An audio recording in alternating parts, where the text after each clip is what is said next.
ورحمۃ اللہ وبرکاتہ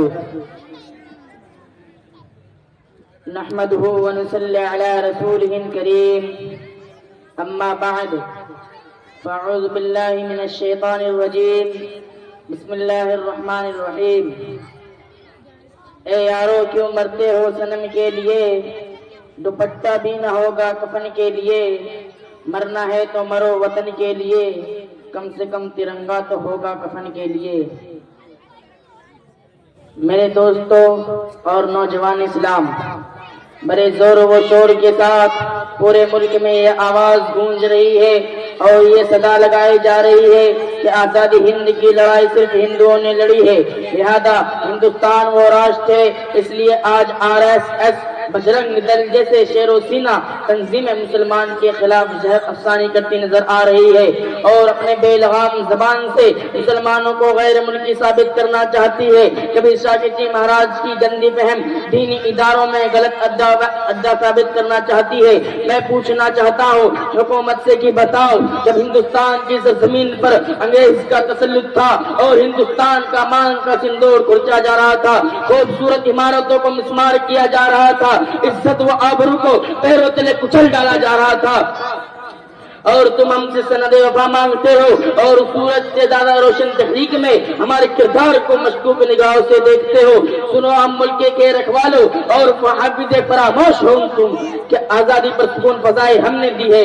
آؤ دیکھو اپنے ماضی کو، جب تم انگریز کی چنگل میں جکڑے ہوئے تھے، سانس لینے کی تمہیں مہلت نہ تھی، اس وقت اس ملک کی گود میں کوئی پرورش پانے والا، کوئی مائی کا لال اتنا جرأت نہیں کر سکتا تھا جو انگریز کی حکومت کو للکار سکے اور دنیا کی سپر پاور طاقت کا مقابلہ کرنے کے لیے آواز اٹھا سکے۔ میرے دوستو، جس نے سب سے پہلے آواز اٹھائی وہ شیر دل انسان کون تھے؟ وہ شیر دل انسان شاہ عبدالعزیز تھے۔ شاہ عبدالعزیز کی آواز کیا تھی؟ شاہ عبدالعزیز کی آواز یہ تھی کہ انگریز کے خلاف جہاد کیا جائے اور ملک ہندوستان کو آزاد کیا جائے۔ شاہ عبدالعزیز کا یہ فتویٰ انگریز کے لیے بہت خطرناک پیغام تھا۔ اسی آواز کے سہارے علماء ہند اور خاص طور پر علماء دیوبند اپنے سر پر کفن باندھ کر میدان میں نکل پڑے۔ یہ سنگ گرائی حائل ہے، رستے سے ہٹا کر دم لیں گے، ہم خون بھی ہیں تلوار بھی ہے، قاتل کو مٹا کر دم لیں گے۔ پھر تاریخ نے دیکھا علماء کرام کو توپ کے منہ پہ باندھ کر گولا داغ دیا جاتا۔ رب کعبہ کی قسم، علماء کرام کے گوشت کے لوتھڑے لوتھڑے اڑ گئے اور فضائی آسمانی خون سے رنگین ہو گئی۔ یہ بھی ہوا کہ علماء کرام کے جسموں کو تانبے سے داغا گیا، علماء کرام کو سوڑوں کی کھالوں میں بند کر کے چلتے ہوئے تندوروں میں ڈال دیا جاتا۔ لمحات کی تاریخ نے یہ بھی دیکھا علماء کرام کو ہاتھیوں پر کھڑا کر کے درختوں سے باندھ دیا جاتا اور ہاتھیوں کو چلا دیا جاتا۔ لاہور کی شاہی مسجد کے صحن میں پھانسی کا بندہ بنایا تھا، ایک ایک دن میں 80 علماء کرام کو پھانسی دی جاتی۔ یہ بھی ہوا کہ علماء کرام کو گولیوں میں بند کر کے دریاؤں میں ڈال دیا جاتا اور اوپر سے گولیوں کا نشانہ بنایا جاتا۔ علماء کرام کو بھیکتے انگاروں میں ڈالا گیا اور بھون دیا گیا اور یوں کہا گیا مولویوں صرف ایک بار ہی کہہ دو کہ 2897 کی جنگ آزادی میں ہم شریک نہ تھے، ابھی بھی چھوڑ دیا جائے گا۔ لیکن رب کعبہ کی قسم سارے علماء کرام آگ میں پک گئے، ایک نے بھی انگریز کے سامنے گردن نہیں جھکائی۔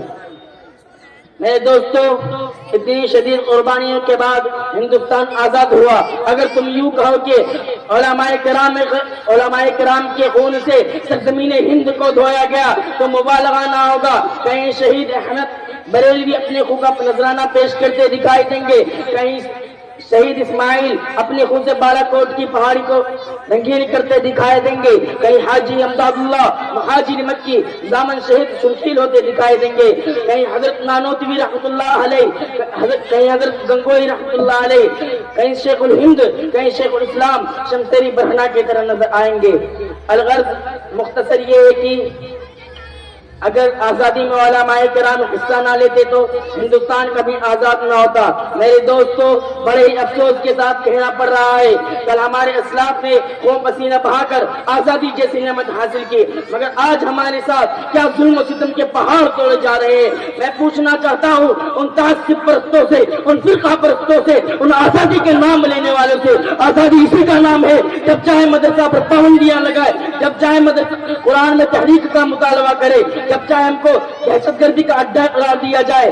ایسی آزادی پہ ہم کل بھی لعنت بھیجتے تھے، آج بھی لعنت بھیجتے ہیں۔ ہمیں آزادی چاہیے، رب کی نظام کی، نبی کی دستور کی، صحابہ کی نظام کی آزادی چاہیے۔ اپنے اجداد کو کبھی بدنام نہ ہونے دیں گے، یہ حویلی کبھی نیلام نہ ہونے دیں گے۔ دیکھنا ہے تو دیکھ، حکومت دے کر کسی شہر میں کوحرام ہونے نہ دیں گے۔ وما علینا الا البلاغ۔